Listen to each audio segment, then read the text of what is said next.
ವೀಕ್ಷಕರೇ, ನೀವಿಲ್ಲಿ ನೋಡ್ತಾ ಇರೋದು ಪಾಯಿಂಟ್ ಎಕ್ಸ್ನಲ್ಲಿ ನಡೀತಾ ಇರೋ ಉತ್ಖನನ ಕಾರ್ಯ. ಇಲ್ಲಿ 8 ರಿಂದ 6 ಅಡಿ ಒಳಗೆ ಉತ್ಖನನ ಕಾರ್ಯ ಮಾಡಲಾಗಿದೆ.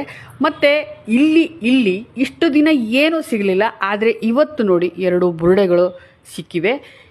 ಈ ಬುರುಡೆಗಳು ಇದರಲ್ಲಿ ಗಂಜಿ ಇತ್ತ, ನೀರಿತ್ತ, ಯಾರು ತೋಟದ್ದು, ಯಾರು ಕಿತ್ತಿದ್ದು, ಯಾರು ಕುಡಿದು ಇಲ್ಲಿ ಬಿಸಾಕಿರೋದು ಅನ್ನೋದ್ರ ಬಗ್ಗೆ ಇನ್ನೂ ತನಿಖೆ ಆಗಬೇಕಾಗಿದೆ. ಹಾಗಾಗಿ ಇದೆಲ್ಲ FSL ಲ್ಯಾಬ್ಗೆ ಕಳಿಸಲಾಗಿದೆ. ಹಾಗೆಯೇ ನೋಡಿ ಇಲ್ಲಿ ಒಂದು ಪ್ಲಾಸ್ಟಿಕ್ ಬಾಟ್ಲು, ಒಂದು ಪ್ಲಾಸ್ಟಿಕ್ ಕಪ್ ಸಹ ಸಿಕ್ಕಿದೆ.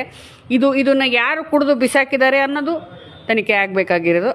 ಇದನ್ನೆಲ್ಲ FSL ತನಿಖಾಧಿಕಾರಿಗಳು FSL ಲ್ಯಾಬ್ಗೆ ಕಳಿಸಿದ್ದಾರೆ.